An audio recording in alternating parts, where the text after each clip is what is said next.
Osteoporosis यानी week bones. बहुत बार आपने सुना होगा, डॉक्टर्स ने आपको बताया होगा कि आपको ऑस्टियोपोरोसिस हो गया है। ऑस्टियोपोरोसिस मीन्स बोन की डेंसिटी कम हो जाना। बोन डेंसिटी मतलब अपनी जो हड्डी होती है उसके अंदर कितने टाइट कितने नज़दीक उसके बोन्स के पार्टिकल्स या फिर कैल्शियम बोल दीजिए सिंपल भाषा में, उसमें स्टोर्ड है। फॉर एग्जांपल जैसे कि ये एक प्लास्टिक का बना हुआ एक हार्ड स्ट्रक्चर है, आप इसको दबाएंगे ये बिल्कुल नहीं दबेगा। क्यों? क्योंकि एक सॉलिड है, इसमें डेंसिटी अच्छी है। वहीं पर सपोज ये चश्मा का कवर है, आप इसको दबाएंगे तो इट इज़ बिट कंप्रेसिबल। इसका मतलब ऑस्टियोपोरोसिस में आपकी बोन्स की डेंसिटी कम हो जाती है। ऑस्टियोपोरोसिस कब होता है? ऑस्टियोपोरोसिस मेनली एक ओल्ड एज में पाया जाता है, या फिर कोई अंडरलाइंग आपको हार्मोनल डिसऑर्डर है, एंडोक्राइनल डिसऑर्डर है, किडनी की डिजीज़ है, आपकी बॉडी में कैल्शियम विटामिन डी की बहुत ज़्यादा डेफिशिएंसी है, उन केसेस में कई बार बहुत जल्दी भी आ जाता है। इन्फ्लेमेटरी बीमारियां जैसे कि गठिया जैसे रोग, रूमेटॉइड आर्थराइटिस है, उन पेशेंट्स की बोन डेंसिटी साधारण मरीज के बजाय जल्दी कम होती है, तो इन लोगों को रेगुलर सप्लीमेंटेशन की जरूरत पड़ती है। अब आपको ऑस्टियोपोरोसिस हो गया है, अब आपको किसी ने कह दिया कि आपको ऑस्टियोपोरोसिस है, आप सोच रहे हैं इसका पता कैसे चलेगा।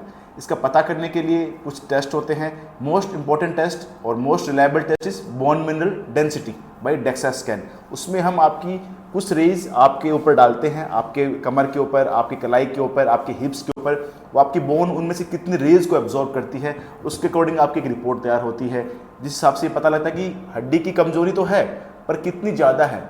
आपकी यदि हड्डियाँ बहुत ज़्यादा कमज़ोर हैं तो कई बार हमें इनमें हायर मेडिसिन यानी इंजेक्शंस वगैरह आते हैं जो बोन मिनरल डेंसिटी को बढ़ाते हैं, उन पे शिफ्ट करना पड़ता है। सिंपल कैल्शियम और विटामिन डी सप्लीमेंटेशन या फिर डाइटरी सप्लीमेंटेशन सफिशिएंट नहीं हो पाता।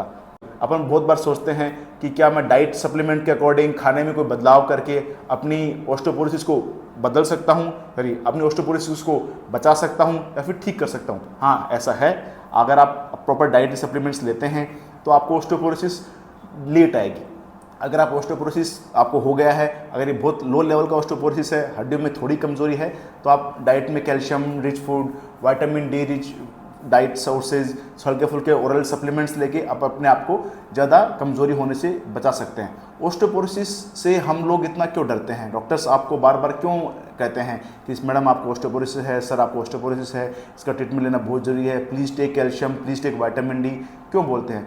क्योंकि ऑस्टियोपोरोसिस में जबकि बोन्स वीक हो जाती हैं तो ऐसी स्थिति में घर में कोई भी थोड़ा सा भी झटका लगा, गिर गए, बाथरूम में पैर स्लिप हो गया, सीढ़ी से पैर स्किड हो गया, इतने में फ्रैक्चर हो जाते हैं। अपन बहुत कॉमनली देखते हैं अपने घर में, जो अपने बड़े बुजुर्ग लोग होते हैं वो घर में गिरते हैं, गिरते ही कूल्हे की हड्डी टूट गई, कलाई की हड्डी टूट गई, तो उसके पीछे मेन अंडरलाइंग जो कॉज होता है वो ऑस्टियोपोरोसिस होता है।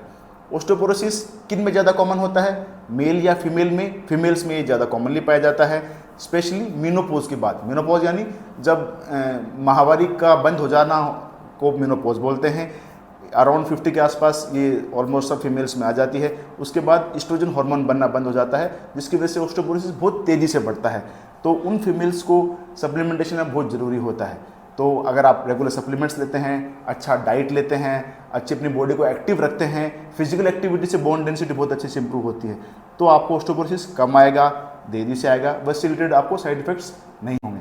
तो अगर आपको ऐसी कोई भी समस्या है, आप हमसे बात करना चाहते हैं, डिस्कस करना चाहते हैं, तो आप हमारे दिए हुए नंबर्स पे हमसे डिस्कस कर सकते हैं। मैं doctor Himanshu Kechad, I am a senior joint replacement व orthopaedic surgeon based in Jaipur. किसी भी समस्या घबराएं नहीं, हर समस्या का समाधान संभव है। Thank you.